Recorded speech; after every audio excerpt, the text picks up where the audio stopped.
I finished my school eventually, and then I just went full-time this, and it worked out. So that's my life, basically. Yo, gorillas, welcome to the Athlete Insider podcast by Gore Nation. My name is Phil, and today's guest is one of the most successful calisthenics YouTubers. And straight from the Netherlands, I'm super happy to welcome you to the show, Stan Browney.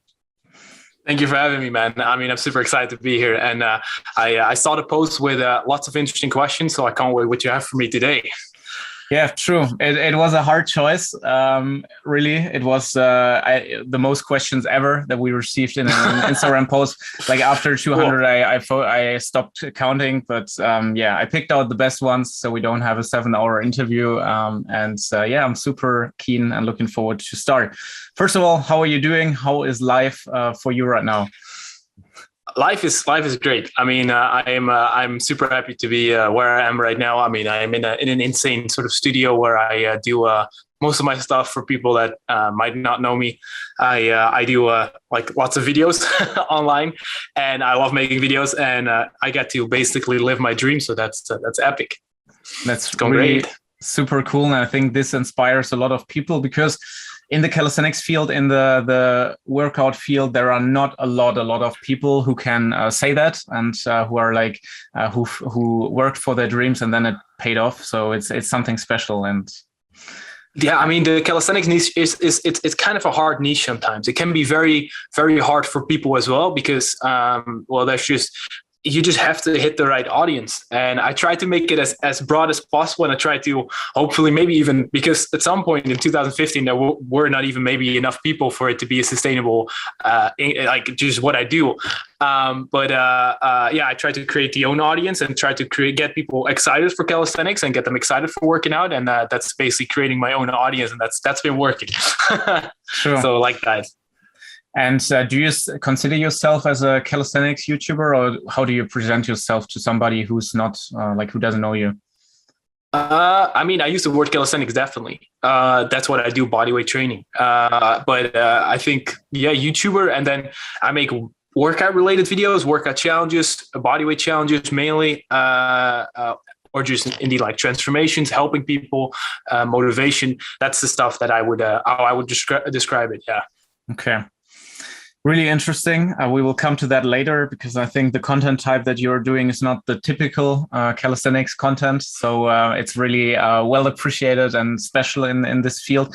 But first of all, let's go back a few years. You said 2015, so you're already in the game for a long time. How was your start? How did you get in touch with the sport? With the sport, yeah. So I started YouTube in like 2013, and then I was making all kinds of videos up until, well, for years. I just love making videos. And then I think 2015, yes, 2015, I came in contact with like the insane videos that you get, like Frank Medrano, Corey Hall, you even had. Yeah. Brendan Myers, obviously, like some insane videos. And I was inspired at least by that, but also by a friend of mine. Some people might know him as the guy in the blue shirt, Aryan. He started a little bit before me and got me also into bodyweight training, calisthenics. And I was just hooked right away, started taking it basically as my religion and just started going for it 100%. And that's when I just was super excited for just creating videos about that as well. And that's how I grew sort of into this where I am now. Wow. Super nice. And can you maybe go into your beginnings in calisthenics? Were you already able to do pull-ups in the beginning? Were you like a sporty person in general? Oh, actually, I was always kind of fat, or I was kind of the fat kid. And I could not do any pull-ups, no pull-up. I think push-ups were also very hard for me. Maybe not even one pull-up, one push-up.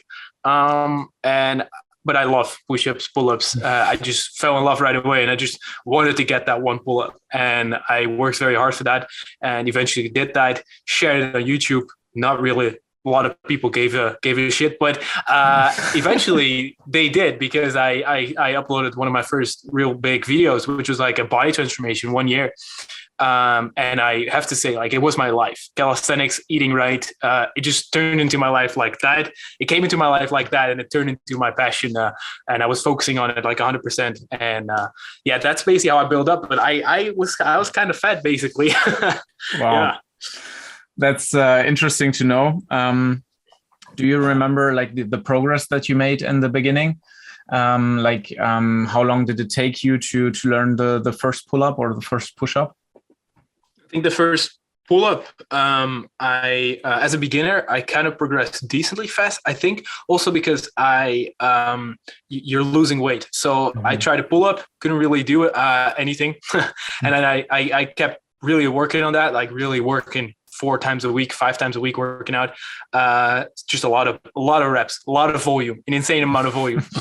I can remember that I had my weekly just push-ups, which were weekly, like I had 3 workouts a week, and all of those workouts had like 365 push-ups in there. Like just because I just wanted to do as many as I could, and I just like that's how I challenged myself. But I think pull-ups, it took me a good month for my first pull-up, I think.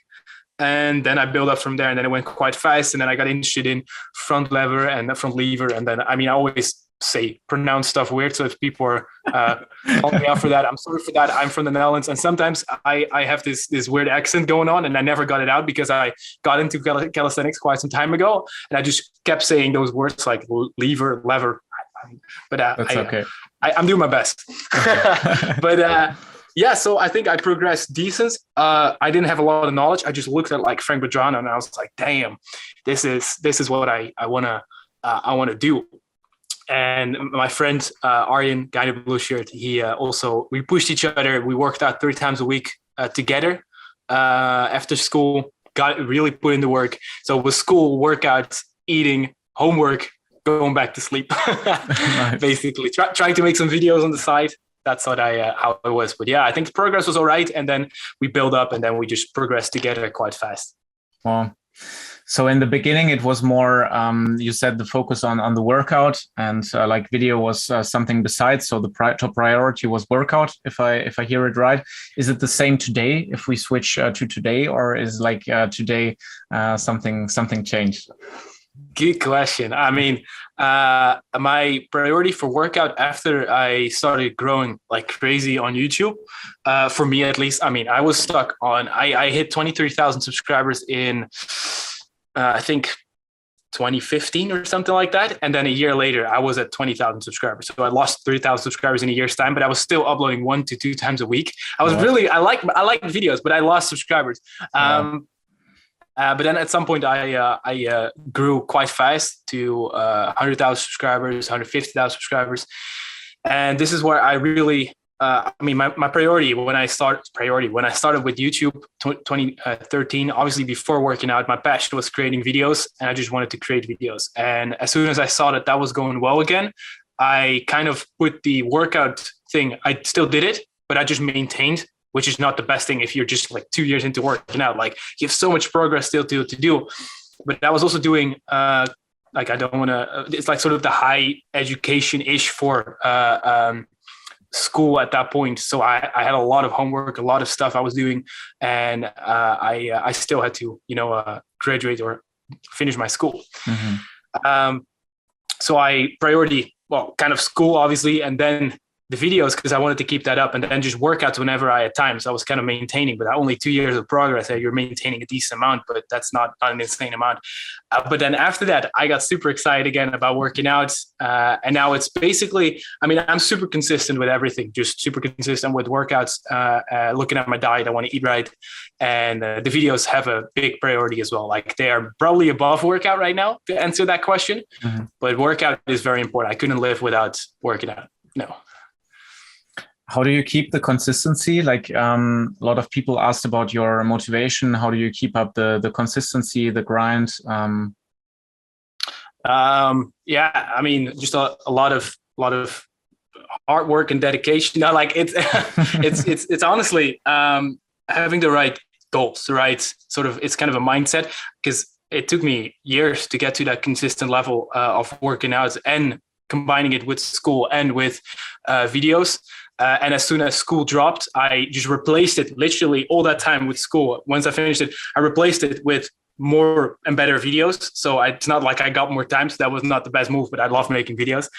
But the motivation, just came with trying to be as consistent as possible, but then also for 5 years straight, and having the right goals. I really have goals in mind for working out, for what I want to achieve. I track progress, and I set goals for hitting certain for example, amount of reps, amount of sets, amount of weights. You do weighted pull-ups, stuff like that, and that keeps me motivated. I love working out. I love calisthenics, so that will always be an internal motivation. And then to make videos, but I mean, I think I was born with that, just to make the best videos, because that's my goal, at least. Like, I mean, maybe you find my videos shit, but my goal has always been to make a fun video or make the best video possible, and I never really needed any motivation for that. Yeah, so that's good. So the right goals in mind, and like just the hard work for it. That keeps. Yeah, you got to be consistent. Yeah, and looking at goals for short term, that's sometimes works, but I would definitely keep it a bit broader than just I want to be here next week. For some people, this definitely works, but be consistent. If you put in the work, if you show up basically every single week, rather than showing up sometimes, but trying to hit something next month. I mean, if you say, for the next year, I want to work out at least three times a week, see where that brings you. You will make an insane amount of progress if you stick to that. Like, that will be insane. So that's how I would look at the goals. Cool. Your goals right now, I know it's a really mean question, but a lot of people also ask about your current goals. Like, do you want to share maybe something specific for 2022, or like, I don't know, in what range you put your goals, maybe workout related, but also YouTube related? So for workout related, I would definitely say I just want to get stronger, like obviously, but stronger. I want to hit a comfortable weighted pull-ups, which my all-time max was a 70 kilogram weighted pull-up. For some people might be nothing, for some people might be a decent amount, but I want to hit that consistently and get even stronger there, like weighted pull-ups. Front lever, I mean, that's always going easy, so I just maintaining that. But the big question, why can you not planche? What can you not planche, Stan? Why can you not planche? That's probably, you already got that question, probably. Yeah. A lot of times, exactly. But no, that's definitely on the menu for this year. I mean, I'm definitely going to be spending a lot of time on that. I am right now preparing for a photo shoot with a magazine. So I'm getting quite kind of shredded again, and then from there on, I'm still training planche every 2 times a week. And I'm maintaining it right now. I was in a bulk. I'm maintaining a planche, at least for me. I'm not the tallest guy, but I'm also not the smallest guy. So, I mean, that's not a good excuse, because there are fucking big people that can actually do planches. But yeah, it's going to take some time, and I'm willing to do that. I'm willing to put in the work and willing to do that. But there were different priorities before this. So literally getting the front lever, getting good with weighted pull-ups, getting my push-ups up, because I do a lot of these fun challenges, in my opinion. So they weren't really time-wise in my schedule, and didn't have a priority. But now I'm feeling motivated to get to the planche, because I think it's now the right time, or a good new skill to learn. So 2022, let's see how far that can bring me. Nice. With putting in the consistent work. For YouTube, I mean, it's always been just growth, but like I said, I want to make the best videos possible, and I think growth will come with that. And I mean, the main goal as in growth is I want to, probably lots of people ask, like, how do you grow so fast, or how do you do this, or how do you do that? Yes, it's been a goal of mine, but if you create just like fun videos that you would actually watch, or you would actually want to share with other people, or you'd really be like, I think people will share this with their family, or they will love this, then growth will come with that, because people will share, people will appreciate the effort you put into videos. So it's just making great videos that tell a good story, a fun story, that are just good to follow, epic, and decently fast. Not a lot of, back in the day when I started in 2015, lots of videos were super epic, but that were a bit boring and long. You can, I mean, I'm not too sure how long you've been in the niche or in the workout scene. I think for maybe some time already. But back in the day, there were some 15, 25 minute long videos, and you really had to skip through the bullshit in order to get to the motivational part or in the information part.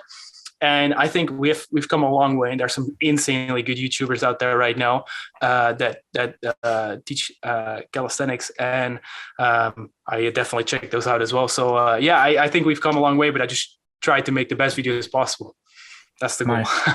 Nice. It's like I really can relate also when you drop the name Corey Taylor. Like he was also one of the guys I followed back in, I don't know, 2014, 13 something.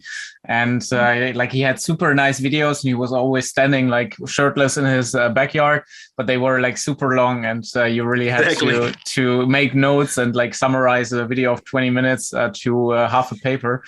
But exactly. But you want that work to be done for you to watch you, because that's why you're clicking the video, right?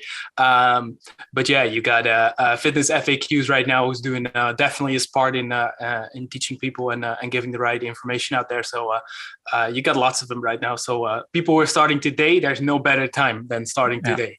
Sure. Do you know by any chance Frink's movement? Like he created 2 like completely viral videos, I would say, about the problem with front lever was his first one. Like it's super nice with 3. I've got it in my yes. I saw it in my browse features, and also in the guy in the blue shirt showed it to me. He thought it was a very interesting video. Yeah. Like it's just something that I want to say. It's like he goes back, like his latest video is like was the work of 1 year, and it's like 1 hour and 20 minutes long, like nearly a documentary about the problem with one arm pull-up. He interviewed a lot of scientists and like also Daniel from Fitness FAQs, etc. Super interesting, super different type of content than yours, like just in a different, completely different way, but super interesting. That's epic. Good to see, like now, because that's the point in time where we are. I think we're now in it's gone mainstream. Some people like it, some people don't. I mean, I love it. I mean, we're now in a point where we're really going to see high quality stuff, like some stuff that really makes the entire sort of community grow and give more quality to it, rather than which were also epic times, but rather than just the shirtless New York sort of street type of view that people could have of it, which is super motivating and super epic. Watch those videos back in the day as well. But now we're going more like mainstream, and it's for everyone, which is just fun to see. Yeah. True. And it's a good way to give a lot of people a small entry barrier to the sport. So I think with your videos, it's really easy for a fitness guy or for just like a gamer, adolescent, whatever, like a young guy, just to start with workout because he's motivated. Exactly. That's my I don't want to say exactly goal audience, but you nailed it there. That's I think I'm sort of creating, like I said, my own audience, but I hope that those people just join working out in general. I mean, I see a lot of people joining, and then eventually they do a 90-day challenge, and then after that they go to a hybrid. So they do a lot of weights as well, but they still get their pull-ups in. They do weighted pull-ups. They combine everything. Someone that watches a video of mine today in 3 years could be just working out for 3 years straight because of that one video. And I think that's super epic. And that has been one of my views the past year, definitely past 2 years on making videos. And I think that's just a fun message to make people work out. Sure. Get active. Sure. Nice. Coming back to the most important question of this interview, why can't you planche? Like, let's go into detail about it. First of all, the hard facts, how tall and heavy are you right now? I am 83 kilograms right now, and I am 182 centimeters, which is 6 feet. Yeah. Nice. And you're more the pull person, if I understand right, like with the front lever, with the weighted pull up. I mean, I like pull, definitely. 100%. I loved pull a lot more than push at some point, but I did a lot of push-ups as well. So it's not like I don't, but I definitely did more pull stuff rather than also handstand and dip stuff. Mm-hmm. Also because it was more accessible to me. I didn't really like my dip bars at some point, so I just had a pull-up bar and I had the floor, so definitely a lot of push-ups. But on the floor, and I could put rings on the pull-up bar, obviously, so you can have an entire setup and could do dips there. But obviously, I had very cheap rings because that's the things I could buy at that point, and I had very cheap rings. But they had those rope sort of type of attachment. So the moment you start dipping, you just stretch your entire arm, and they're just completely dead, basically. But hey, I mean, I got them in, but I prefer definitely pull skills. Yeah. Get it. So planche, like what do you think is the main difficulty? Like you said, of course, height and weight is not the excuse nowadays. Like it's definitely something that is a downside, I would say, but it's not an excuse to not learn it at all. Like what do you think is the main thing that keeps you away from planche? Is it focus? Is it focus? Yeah, definitely. Like it wasn't my focus for a long time, and then I got my focus. Then I got injured. Then it wasn't my focus, obviously, because of the injury. Then I was like, I think I said it on my YouTube channel as well. Next year, I'm going to go for this planche. I'm going to go for it. You guessed it. I got injured, not because of a planche training, actually, because the planche, I was stupid. I did no warm up. I just went into planche. That was the first time. Second time, it happened during, I don't even know. It was like a weird movement, not even workout related. And then I had to rehab from that and came back happy with that right now. Don't really feel a difference anymore in strength, which is like since recently. But yeah, now it's on my it's on the, like I said, on the menu again.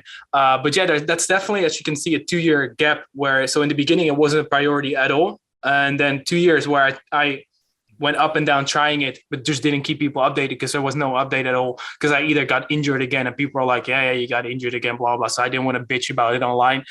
Just continue doing other stuff. But yeah, we're now on a podcast, so now we can do that. And so planche is like I said, it's now twice per week on my training schedule. So I'm training it for just holds, more handstand push-ups in there as well, just like to show more shoulder stuff as well, which was not because I'm more like pull, but we're not talking about also from the start, because I literally just do every single muscle right now. But my priority now is definitely more maintaining pull and growing stronger in push planche stuff. So that's my goal. Cool. Do you see yourself participating in a weighted competition or something one day just for fun? Or back in the day I didn't, because I got I just talked to some people in that were in that niche, and it was really like an alpha type of vibe, I'm a better person than you type of vibe. But I don't think that's nowadays necessarily the case anymore.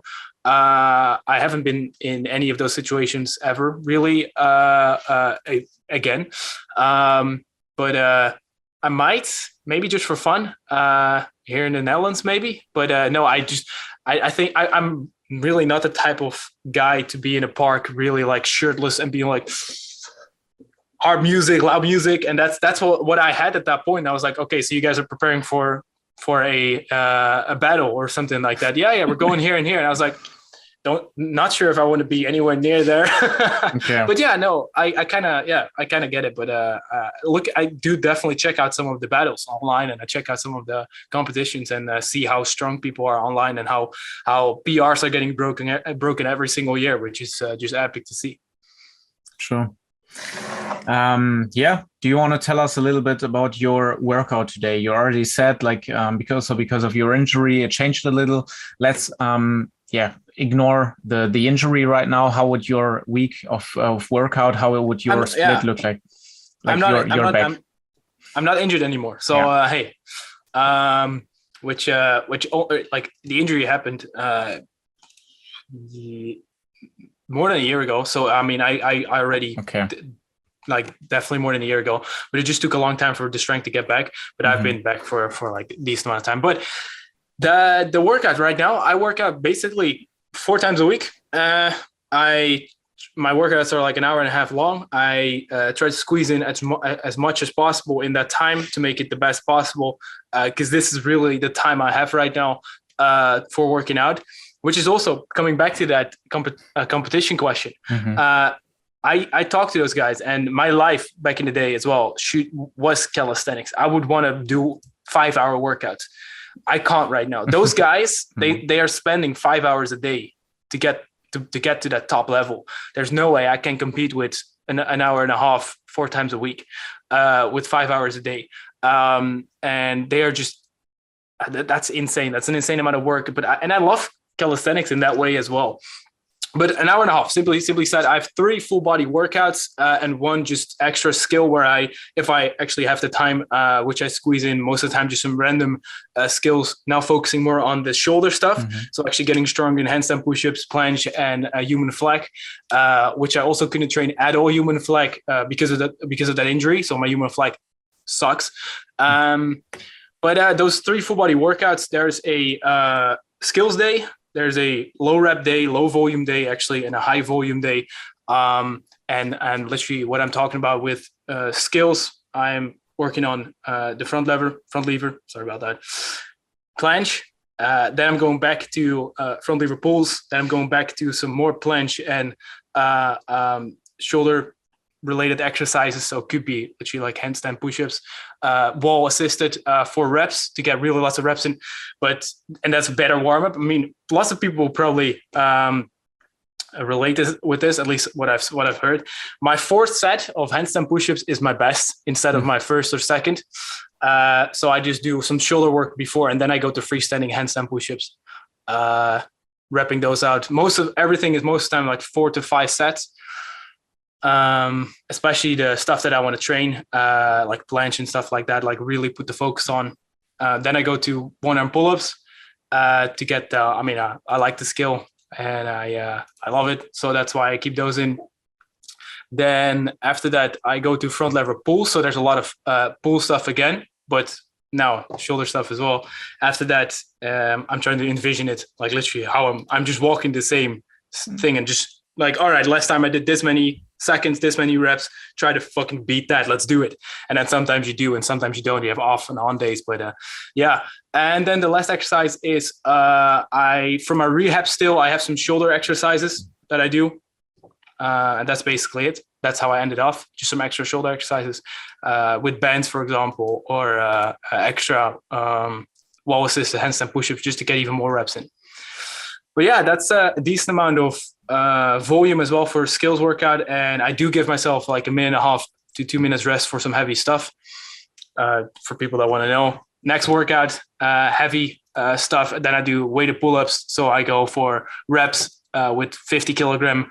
I do that 5 sets. Then I go to weighted dips with 60, 70 kilograms. I mean, on and off day, but probably 60 kilograms. And then I recently went to 70 kilograms.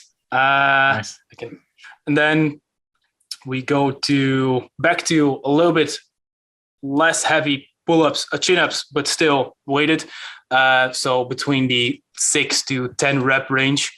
And I do the same for push-ups after that. Then on the heavy day, I do sometimes add in some, because I still want to get in some leg work. I do add some leg work, some explosive stuff, which I do once a week, legs. And I sometimes, don't tell everyone, I add some deadlifts. Deadlifts. And to finish off, sometimes some bench. Those are the only 2 work. And I do that since 5 months now. I literally started benching 5 months ago. So I suck at it. I'm okay. And same applies to the deadlift. So that's also my heavy day, upper body, full body, basically, actually. Mm-hmm. And then the high volume day is what I just said, but then lower the weight and do just a lot of pull-ups and dips. That's just where that's focused on, just breaking myself and until I can't anymore. Now, just there's like an hour and a half time frame, and I do track everything, but don't want to bore everyone with the details. But some people might be interested. I don't know. It's definitely interesting. So you are somebody who tracks his progress, so you can see like the stuff, the progress from week to week. Yeah, definitely. I track. Basically whenever the track is needed. So if I if I look at, okay, so last week I did in the same workout, I did, 5 reps with 50 kilogram, or I did 12 reps with 60 kilogram dips. That means, it's a low volume day. Don't think I want to hit 12. I want to actually go for 5 reps. So I should higher the weight until I can actually do 5-6 reps consistently for 4 sets. That's the way I look at it. Build up from there. That's been going pretty good for the past half a year now. Yeah. How was your progress to coming to this workout schedule? Like, what would be your advice to somebody wanting to find out his own workout split, his own workout schedule? I would say try out a lot of stuff, because the exercise you might have heard in there are very much the same. There's a lot of push-ups, pull-ups, dips, and some other basic shoulder stuff. You got these insane giants online who do like 190 kilogram dips. All they do is literally dips and pull-ups. Like, that's their workout program, and they progress like crazy. They build an insane amount of muscle, and they look good. And they just probably supplement it with, if you look at the science, the right amount of volume, the right amount of sets, active work, active weight lifted, stuff like that. But it's finding what you love. So if you try a lot of stuff when you start out, and you try out a lot of workout related things. So you could start with push-ups, pull-ups, dips, leg stuff. Hey, this is what you like. The more you like something and working out, the more consistent you will be, and thus the more results you will see.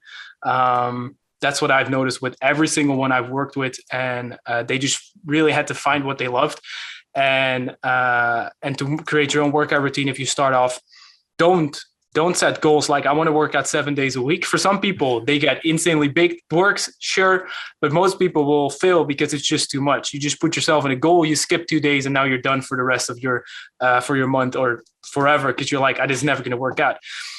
Start with 3 workouts, an hour long a week. That's definitely enough for a beginner to see a lot of gains and be effective. Just try out a lot of stuff, but don't just do anything. Just try to create some. There's a lot of basic videos online. Try to create some sets and reps, and start with your basic knee push-ups, pull-ups, bent, assisted pull-ups, negative pull-ups. That's the stuff I would recommend to a beginner, and just start and see what you like. If you actually like what you're doing and where you want to progress in, because setting goals is what helped me a lot, especially finding back the love for calisthenics. Really like, all right, so last week I did 25 pull-ups in a row. I want to hit that 30 once in my life. So I'm going to go for next week, 26. The week after that, 27. The week after that, maybe another 27. But the week after that, I will hit 28, then 29, and then 30. It's not like next week I want to hit 30. It's really setting those goals and looking in the long term and just really tracking your progress. That's the least you could do.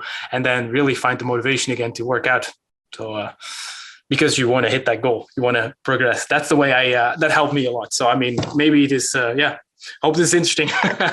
Definitely. It's really interesting, like setting goals, not too unrealistic, put it into sub goals. A lot of useful advice in it. I just gave 25 as an example, and going from 25 to 30 reps in like 5 weeks is not super realistic, because that's obviously percentage, like that's an insane difference, but it was an example. Yeah. So, for going from 25 to 30 pull-ups, if you say, I want to hit that at the end of after 90 days or something like that. Yeah. Just track it, go for it, and set some goals. See how close you can get. Don't expect to hit it next week. Yeah, definitely. That's my takeaway. Cool. Do you still enjoy every workout, or are there workouts where you just force yourself to get it done? I love working out. Like, I love it.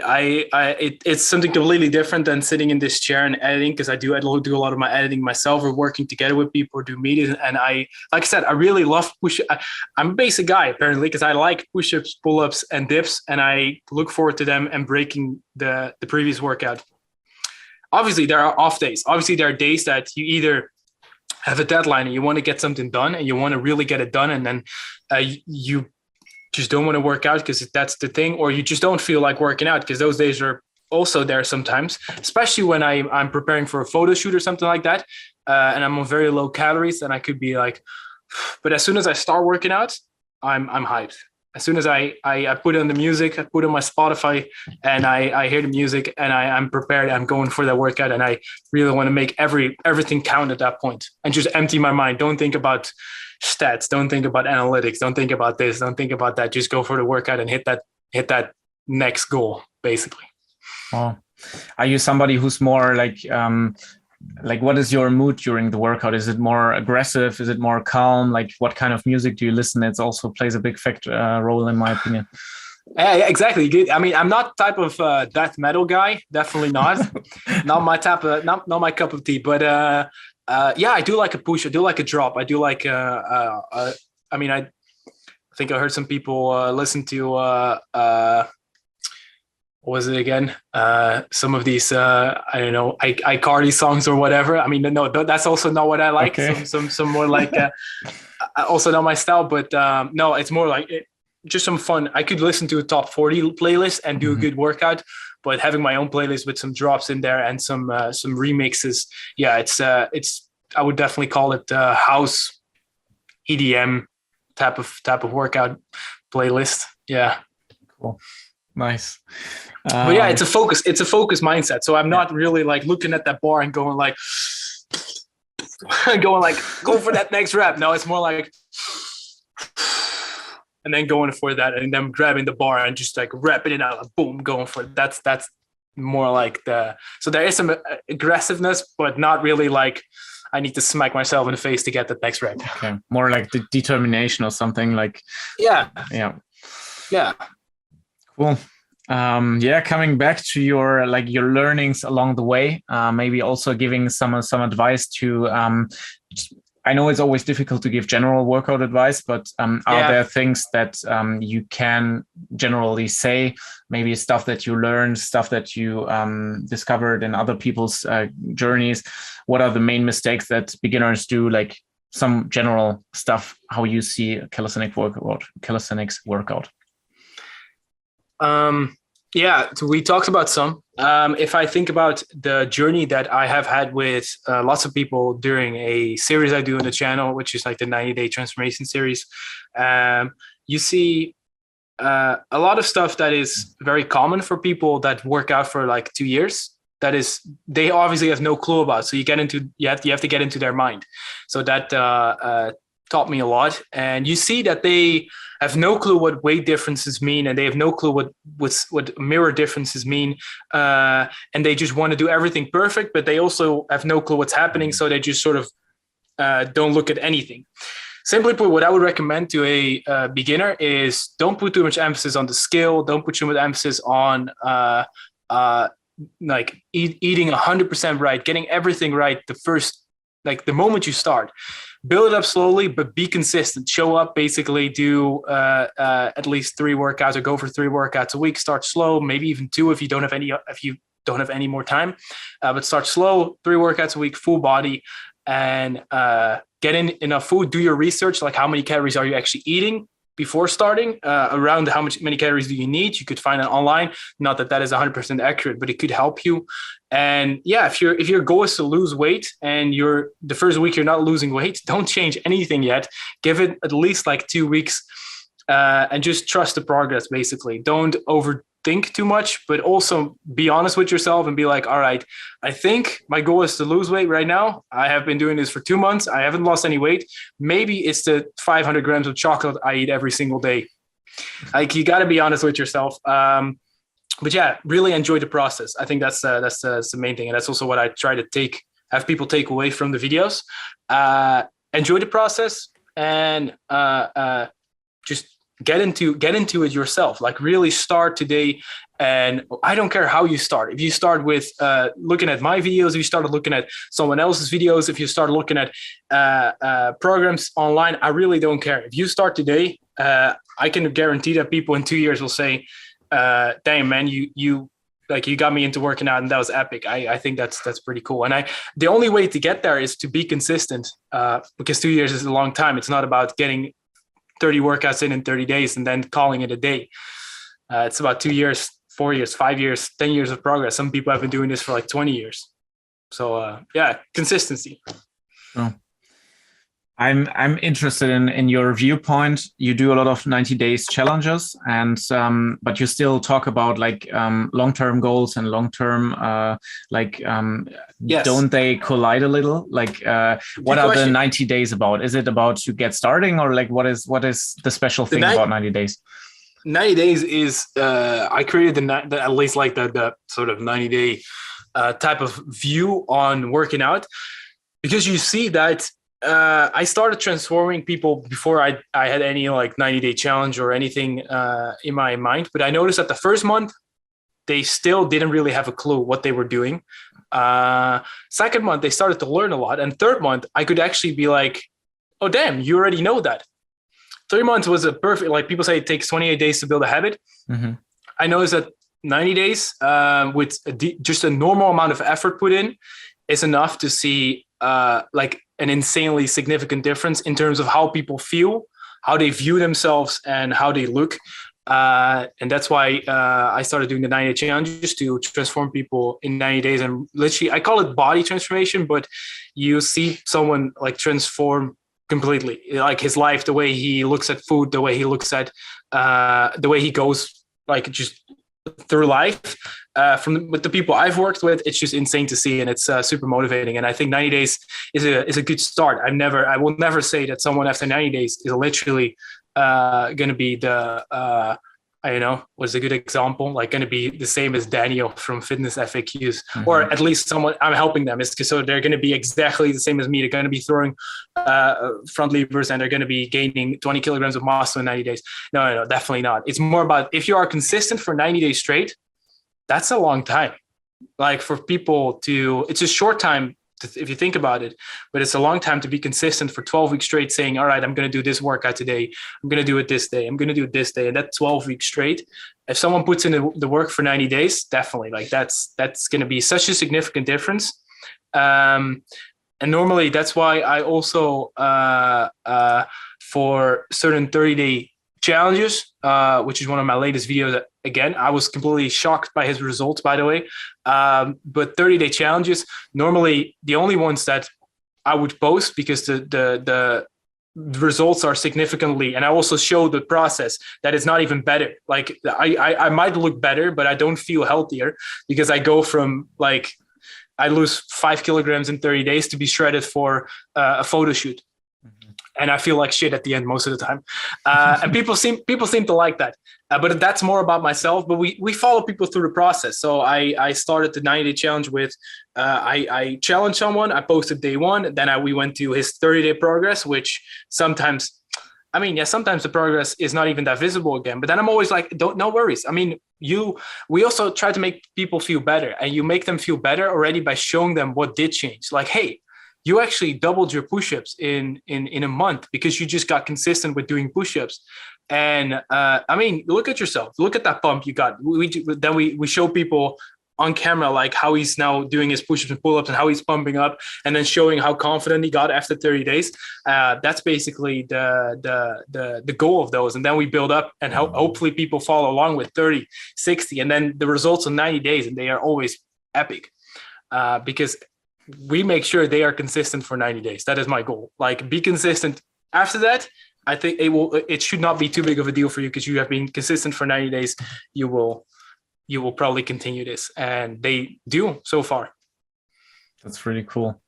It's really interesting to hear how you use all these buzzwords that seem like clickbait, like epic and shocked. You know, like I can imagine that it's like you are already like writing the titles for your YouTube videos. But it's nice. I feel the passion that you put into this topic, and that's really cool. That's good to know. I mean, I guess if you look at the coordination, or just, I think you guys have a pretty deep audience as well in terms of calisthenics and all types of people.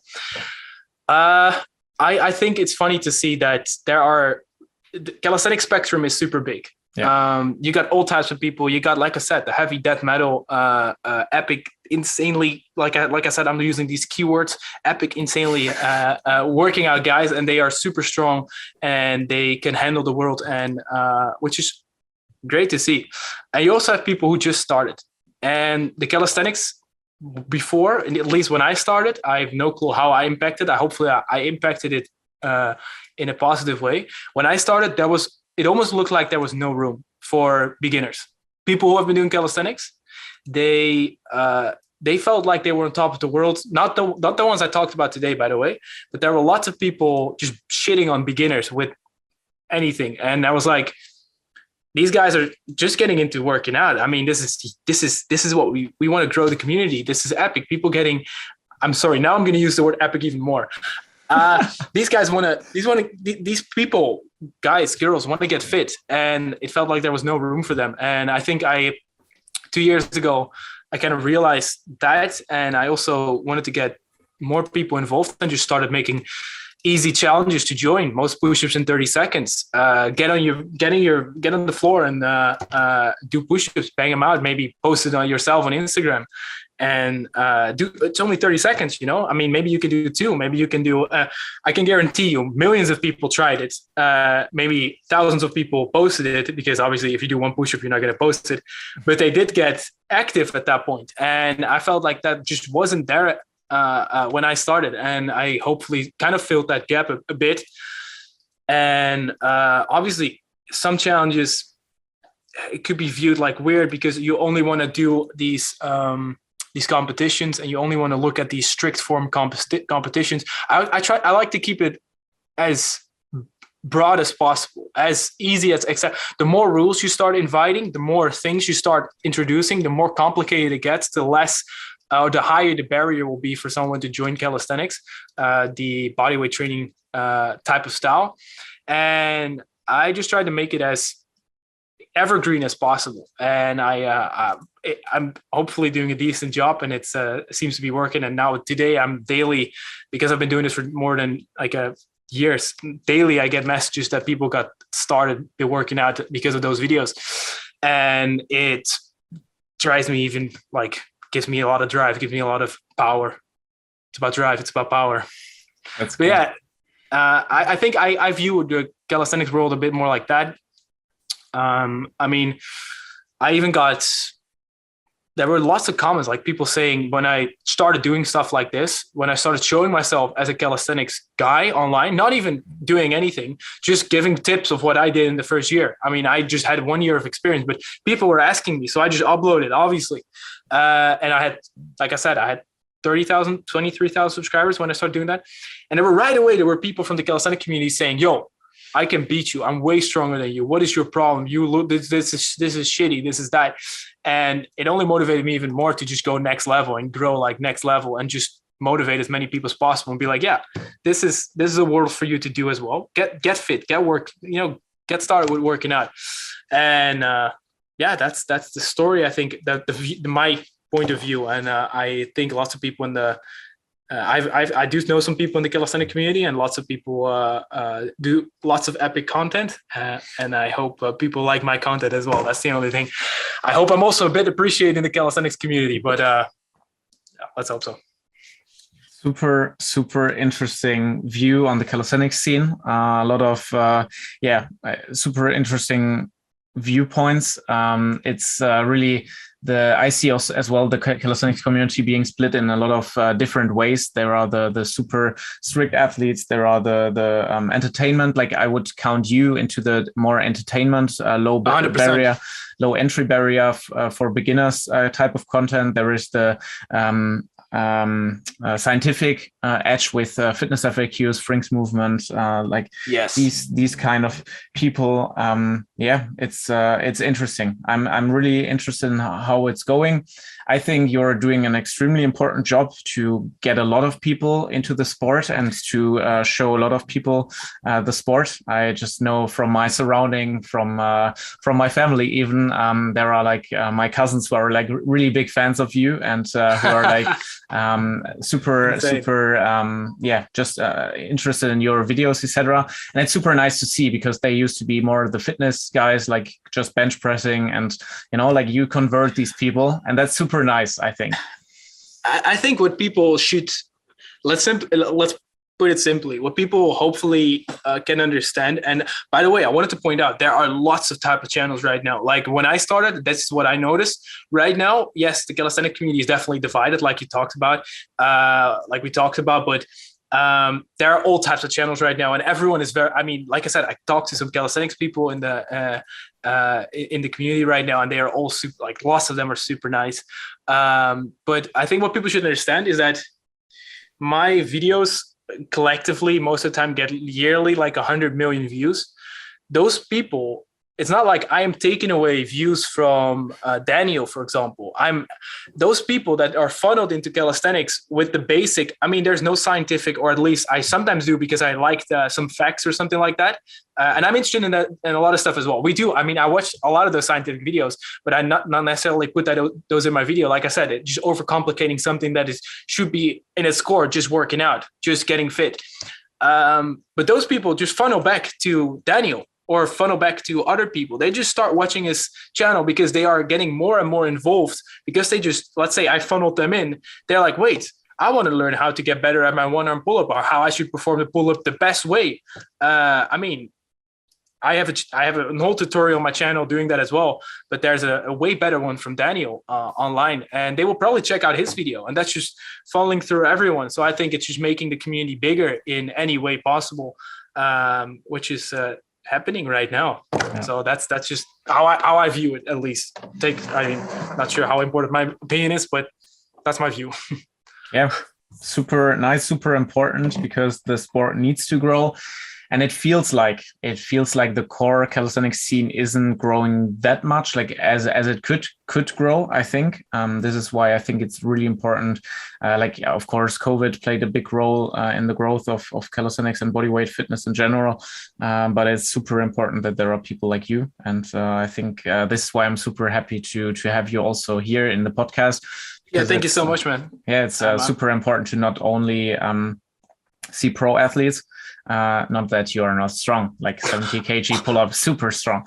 No, I 100% agree, because like I said, I can't even compete closely with these guys that are putting in hours every single day to be the best athlete possible. And I would never consider myself being on the top level of calisthenics in the world. What I do consider myself is I'm on the top level of creators in calisthenics in the world. Yeah. And that is body weight, but also just workout related stuff. And that is also my goal. I like to make the best videos possible.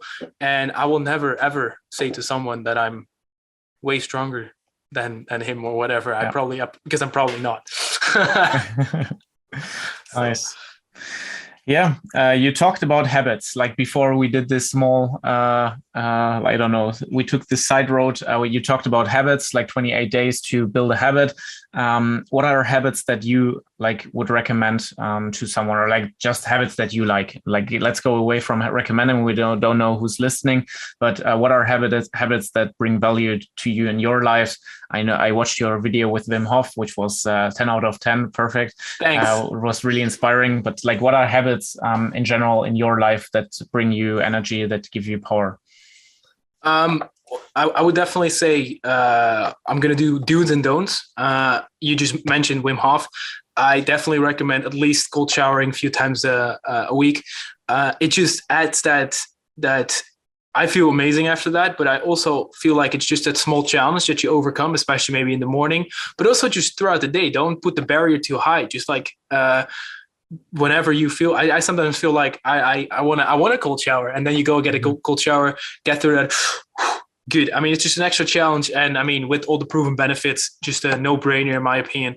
Another don't, for example, is for some people, the 5 a.m. If you don't need to wake up at 5 a.m. And you don't want to, don't do it. I mean, this challenge is super viral, but people that work out a lot obviously know sleep is important. So if you're going to wake up at 5 a.m., that means you just have to go to bed a lot earlier if you want to hit your 8 hours in bed, 7 hours at least of sleep, right? So that's the thing. It's just moving that pattern a bit. And if your pattern has to be at 5 a.m., I mean, then you go get up at 5 a.m. because that's, unfortunately, if you don't like it, your pattern, maybe for work, because lots of people have to get up at 5 a.m. for work. But if you don't have to, Get up at 6, 7, 8. But yeah, I mean, don't go to 10 hours of sleep a day. At least personally, because then productivity goes down a lot, obviously. But yeah, so you don't have to wake up at 5 a.m. That's another recommendation in terms of if you don't like it. But some people, another recommendation would also be go give it a try if you really want to, because some people experience lots of benefits by waking up at 5 a.m. By having an increased productivity rate or having an increased motivation rate even. Because they are ahead of schedule, they are ahead of the world. So that's how you could view it as well. So that's a do's and don'ts. And in terms of any other, I would say, like we already talked about workout so much, just like 3 times a week workout. That's something I would recommend with these 3 recommendations ish. Like workout 3 times a week. Try that for 90 days and see what happens, and you will be shocked by the before and after picture. That's just how I would always motivate people to start. Nice. You talk a lot about nutrition, and you seem like more like health centric, focus on health in general. Like maybe I'm wrong, but maybe you can tell us a little about your nutrition, about your viewpoint on how important nutrition is for the body, diet in general. Diet is a lot. Like I don't want to say everything because I love working out, but you need to do both in order to get the optimized progress. But diet wise, I would say the cliche, what you put in is what you get out of it. So I really put the emphasis on hitting my protein, eating enough vegetables, eating enough fruits. I mean, the common things, common knowledge most of the time. I don't care about, and people who do completely fine, but I don't do keto, or I have done a lot of intermittent fasting back in the day, like a lot. Mm-hmm. But I love my breakfast. Also kind of proven with benefits to have breakfast for some people. I really like it. I 90% of the time, 95% of my diet is like healthy foods. It depends on how you, for example, would categorize supplements in any way. I do eat protein bars and stuff like that. Probably people always ask me, are supplements necessary? Supplements are just a very great way to supplement your diet in terms of getting your protein in easy. Do you need them? Definitely not, because you can also get in enough protein eating, for example, tuna, or you eat lots of nuts, because you can also, you want to get your calories in, salmon, lots of stuff like that. But that can get very expensive as well. Supplements are for me easy. Get a protein shake in, get a protein bar in, get some protein pancakes in, stuff like that. It's just very high protein based, but also low calorie sometimes, which I need for when I go for a magazine shoot or something like that, like I'm doing right now. But yeah, supplements in general help me a lot. But in terms of diets, I eat a lot of, just healthy meals filled with, it could be lots of vegetables, could be wraps with avocado, and I do eat meat. Best friend Arjen, guy in the blue shirt, he is plant-based, so he basically eats nothing with meat, and eats basically just plant-based. That's the term. He's super consistent. He's super healthy as well. He's also super inspiring in terms of rethinking sometimes your diet, and he's doing an amazing job as well. So that's basically how I view diet, and I definitely take it seriously. That's cool. Do you think it's what do you think of the athletes? I don't want to get into judgment or something, but I think the audience is getting a lot of athletes saying that you can eat whatever you want if you just work out right. You can eat whatever you want. I guess you also heard it once or twice. Is that more like if it fits your macros, or more just in general? Like if you eat whatever, but work out a shit ton? I think where they're coming from, and by the way, it's not even that. If you get rid of the diet part, where shitty stuff that you put in is shit for your body, for your health in general, if you get rid of that, because that doesn't matter for muscle growth, for example, let's say, then they are kind of right. If you work out those 3 hours a day, you burn so much calories that if you eat a shit ton, you will also get in enough calories to build muscle, and you will probably still look shredded, which is most of the time what calisthenics is known for, by being just 5% body fat and just super lean. Yes, you can get that by eating whatever you want if you work out and if you have a decent metabolism, and if you work out that much and burn that many calories. I think it's kind of true. But is it optimized also for health reasons? I don't think so. In terms of optimizing with getting enough fruits in, getting enough veggies in, I would 100% recommend that to everyone over just eating whatever you want. But can you get results by eating whatever you want? Yeah, definitely. But I still would recommend eating your macros and micros. Yeah, nice. Question from the community. Deep question, maybe. Do you have any regrets right now? Oh, sick. Any regrets? Any regrets? No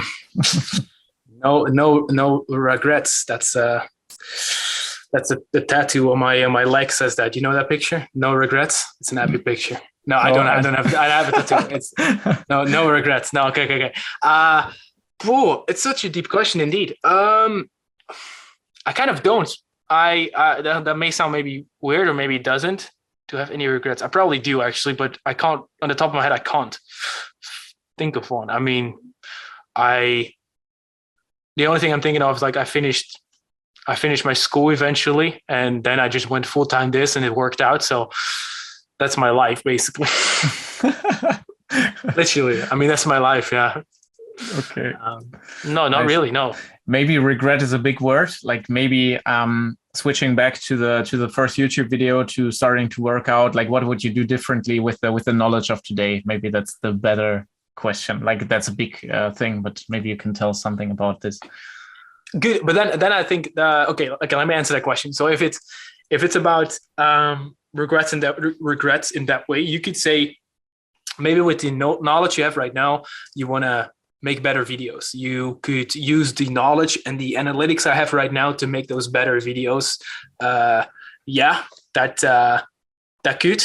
But on the other hand, I would probably want to do that because those videos would be more optimized. They would maybe have performed better, better growth, blah, blah, blah. But I also do believe in the path that I've taken so far, and all the mistakes or all the learning curves and everything I've experienced is why I am where I am right now, or how I got where I am right now. And I wouldn't really take anything away from that. So not go back in time and try to fix something that does not necessarily need to be fixed because I'm in a good place right now. So I think that's my take on that. So maybe that also clarifies why I don't really have any regrets, but yeah. That's good. That's why you look so young. That's why you look so good, because you don't have any regrets that are eating you inside. You are a happy soul. So yeah. when the cameras are like, thank you for the podcast. Shit. I don't have any. I'm also kind of a boring person in terms of how people would describe it. Maybe like I don't drink, never have. I don't go to parties, never really have. I don't, like I said, my life is making videos, and then also working out now, which is obviously sounds epic, and it is. And I'm happy with where I am right now, and super thankful. But no, I don't. I regret that one time that I jumped off a roof because I was completely wasted or something like that. No, okay. It didn't happen because I've never drinking. So I mean, like I said, maybe it's boring or I don't care. But yeah, that's my Okay, cool. Weird. Let's continue talking about injuries. Like maybe you talked about an injury like a year ago or something. Injuries in general. Did you have severe injuries, and what did you learn from them? I think my main takeaway from injuries is that at some point I injured my shoulder because just not enough warming up, not just being young, being like 17 years old and being like, I want to get that planche. I was getting close. You can actually see an old video of mine where I tried to do a planche, and I'm actually kind of close. Like if you give me another year of training, I would get to a perfect straddle planche, basically. But literally a month after that video, I think, or maybe a bit later, but I got injured on my shoulder just because I didn't warm up. My wrists started hurting like crazy, but my shoulder started hurting like crazy. And I got that sort of figured out with the physiotherapist. But what I learned from that is just take your time, don't rush the process, and definitely make sure to, especially for the planche or front lever stuff, heavy stuff, what feels heavy for you right now, definitely warm up. I mean, if someone asks, can you do a set of pull-ups, make sure to warm up. I mean, I don't care, but for someone that has never done more than a pull-up, I mean, yeah, warm up, because you're going to use a lot of that muscle. You're going to lose a lot of you're going to use a lot of those muscle fibers. So you're going to really be putting in the work. So you can definitely get injured. Yeah, I think that's my main takeaway. And besides that, I had injuries, but those are related to football. I still play football, soccer. Nice. And I got injured on my knee sometime, which just sucked. And then you're just out for a bit. And then that sucks for leg training as well. I do have to say leg training has been actually the biggest. I mean, I'm happy with my legs. Like, they're decently sized, so you will never hear me, but they're not extremely strong. They're not extremely, but I play football, especially back then, but right now, like 3 times a week.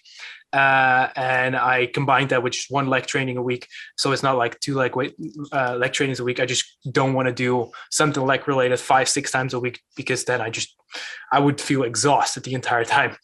Yeah,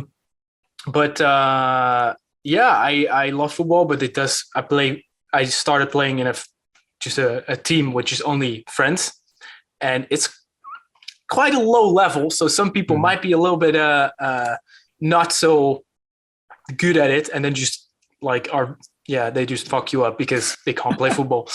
And I got injured because of that actually last month. So I'm coming back from that, and my ankle was just completely swollen up, and it still is. But I'm kind of back now, and that's good. But it's part of it. I don't want to stop football because of that, because it could hurt. Some people around me are like, hey, I mean, you do YouTube quite big, right? If you get injured pretty badly, doesn't that suck for everything? And I'm like, yeah, but I like it, and it's a good way of cardio. So I stay away from getting fat again. Big brain. So that's the thing. No, but for real, I like football, and yeah, it brings some injuries sometimes, but you can't really learn anything from that. That's also my main point. It just happens. Maybe my takeaway should be stop with playing football and just do more cardio just outside running. But no, I like football. Also, again, if you love what you're doing, football, it does never feel like cardio, but I'm burning like 1,000 calories a session. Getting shredded is easy. Yeah. I mean, yeah. Nice. So same thing again. If you set like goals that motivate you, if you do stuff that you like, you stick with it. Consistency is easy with it. Like this is something that I took away from the interview. And maybe if we redo the interview in 5 years, you will say, "Damn it, I should have stopped with football." But we'll see. Oh yeah, definitely. I might just say that. That's a very realistic thing. But yeah. We'll see. It's fun. I love it as well. So yeah. Oh, you play it as well? Just with friends, just in summer as well. But last time I was on the pitch, my best friend also hurt himself quite badly on the knee. So it's always like, if you play with people who just play like on the weekends for fun, it's dangerous. So yeah. It's definitely you have to take the risk. Always someone injured in my team, so that just shows that I was glad I haven't been injured in like 2 years before that in my leg. So I mean, nice. But yeah, definitely true. Nice. Yeah, we're slowly coming to an end of the interview. We always have some quick questions, quick answers at the end of every interview. First one, okay, fire. First one, favorite food. What do I like eating a lot? Oh, I want to answer quickly. Jesus. Can I say something? Can I say something unhealthy? No. Yeah, of course. Frikandel. No, frikandel. That is. That's not. Is that known worldwide? Frikandel. No. I'm living in Germany, close to the Dutch border. Like this is why we spent like every holiday. Like everybody here around here is going to the Netherlands to the sea. Frikandel. So this is frikandel. So yeah. No. Those are like fried stuff. No, I do like spare ribs or something like that. But healthy foods. I mean, a good my favorite food that is actually healthy is like a good chicken, rice, and broccoli. That sounds so bad, but if you have a good dressing and you have some rice cooked in the right type of spices or whatever, and you add some steamed broccoli or steamed veggies, and you mix that together, I love eating that. Like, I just enjoy it. That's going to be my dinner tonight. Nice. I see the glance in your eyes. So yeah, I really feel the passion. That's cool. The passion about my rice, chicken, and broccoli. Yes. Broccoli, yeah, man. Are you a dog or a cat person? Cat. Cat.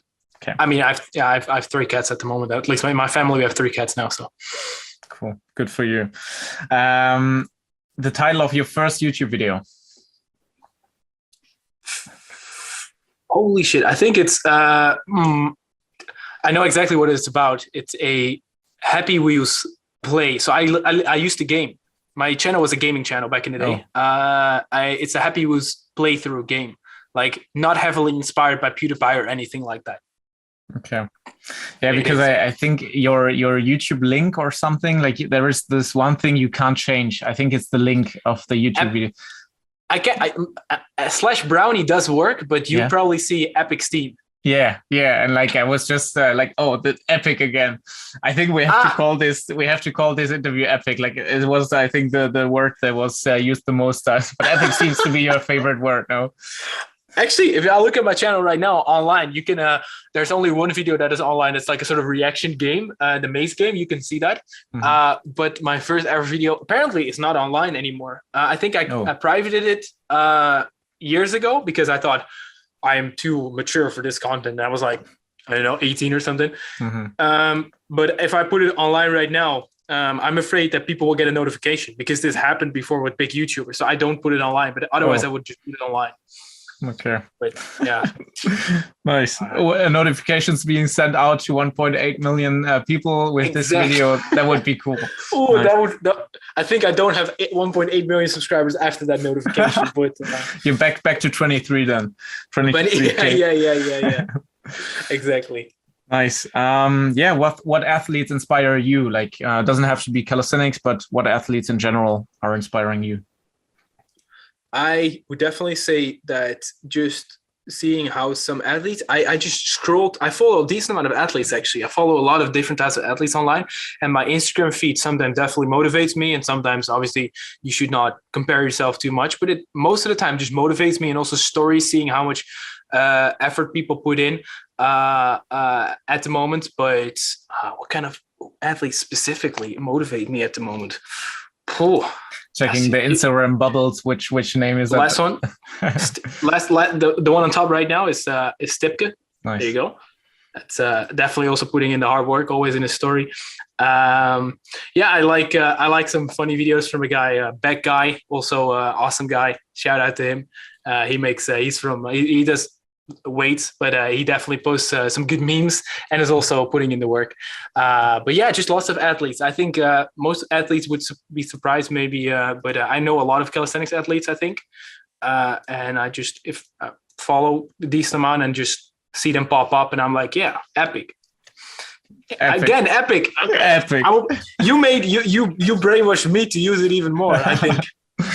I'm sorry for everyone for the insane amount of usage of the word epic. I apologize, but also I don't, because it's just an epic word. There you go. Nice. What would you choose? Rather best skills or the best body? The best physique? Oof. Is there also is there also like if you have you have a decent body and the insane skills, or you have decent skills and insane body?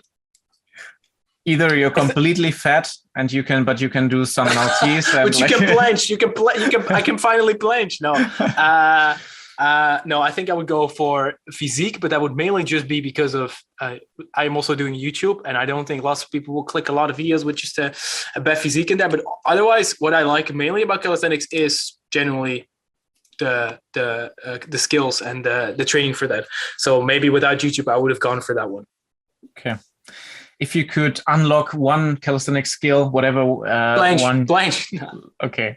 So the I mean, it's kind of gone, and I mean, it's I'm not sure how many people are talking about this, but I think on the channel mainly, not even everyone is talking about it. But back in the day, it's kind of a meme now. Like, hey, Browney, oh, cool guy, can't planche, but something like that.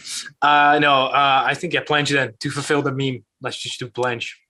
Cool. Yeah, I mean Maltese, obviously stick. Maybe the Baki crazy stench from Andrea La Rosa. His version was insane. We're making a video right now on that skill as well. Cool. It's going to be pretty fun with some edits in there. Just a secret. But yeah, no, that's epic. That would be epic to be that insanely strong. I don't even think that's realistic for someone with my size, but he's insanely strong. Mm-hmm. Do you have a favorite book? I don't read a lot, honestly. Like I just don't read. I watch a lot of movies, and I do have some. I definitely read some books, but they are some of these cliche books like Think and Grow Rich, and I was like, cool. I just read them, and I definitely understand them, and I definitely feel like there is some fun and some good takeaways there. But I'm not really a religious promoter of definitely read Think and Grow Rich or definitely do this. But for some people, might definitely be a good book, or definitely be a good book to just read biographies from people you like, or people you find that like, how are they even? Because that's what I'm interested right now. It's a lot. I mean, I have no clue how people view what I do from the outside, but there's a lot of stuff going on. There's a lot of people working with me, together for me. We're working, but there's a lot of people involved. How they manage all what they do, everything. So, for example, Elon Musk, the amount of stuff that guy does, obviously, is insane. So I read his biography. So like stuff like that. That's what I read sometimes. But no, I'm more like a movies guy. Like I said, I like making videos. I like making movies. Nice. So next question, what's your favorite movie? Favorite movie. You don't want to put things on the spot. I think story-wise, I really liked Interstellar, and also visually, and my experience in I think it was IMAX, and the amount of sound, the sound system, everything was just extremely well done. I like Inception as well. You can already hear I'm a Christopher Nolan fan. Nice. Then I thought Tenet was pretty damn good as well. There were obviously some funny memes about that online. I don't think it's in my top X amount of movies, but there you can see I'm a Christopher Nolan fan. Mm-hmm. But yeah, those movies are definitely, just because I like stories. I like writing. I like creating a storyline for people to follow through a video. I never record and then just edit chronologically and click upload. There's always a writing process, and always trying to guide people through emotions or whatever. And obviously sometimes it's hard because you're making workout videos, but I think that's the fun challenge. If you can make people feel things with a workout video, that's epic. Oh, fuck's sake. Fuck that word. Now I'm starting to rethink my usage of that word. I'm going to stop using that forever. No, you won't. But yeah, I won't. Yeah. Last question, basically, what's your message to the calisthenics community? What's the message to the audience of this video? I go subscribe to Gore Nation. No. But smash the link. No, I think the main takeaway message is I hope everyone is just appreciative of everyone that joined the community, and just be nice. Like, do your thing, and welcome everyone in what they do. Support them. Don't see people as enemies. Don't see people in that type of way. And just make everything. Just go for it together. I think that's a message maybe to the calisthenics community. Yeah. Epic. Cool. No, but honestly, I'd really to say you. Yeah. really good thing. I think also that's really important for the growth of our sport. So yeah, thanks for taking the time. last question, maybe a little obvious for you, but how can people get in touch with you? Where can they find you? Maybe get in touch with you. It's a little bit more difficult. Like, we had a lot of questions. Why doesn't he answer my DMs? Like, did you get a lot of questions? Yeah, like that. A lot of people like ask me, why doesn't he answer my Instagram DM? But I can imagine, like, how can people find you? If you want to really get in touch, like, direct message. I try to read everything, and I'm not even the biggest on Instagram close in calisthenics, at least, so I have no clue how these guys are doing it. But the amount of direct messages I get is literally, during this podcast, I probably already have to scroll so far down, it's impossible for me. So I'm sorry for people to not reply, but I do try to read a lot of comments as well, and direct messages, and definitely comments on posts of. That's where you can get in touch. But where you can find me is YouTube at Browney, and Instagram Stem Browney, and most platforms just Stem Browney, if you want to check that out. Nice. Perfect. Then thanks a lot for your time again. It was a pleasure. Thank you so much for having me, man. It's a great I just think it's a great opportunity to be here. And I hope people enjoyed the podcast. I hope there was a little bit of value in there, and hope maybe some entertainment as well. Definitely. Awesome. Thanks for being here. Thanks everyone for listening to this till the end. And have a great day. Smash like, subscribe, hit bell.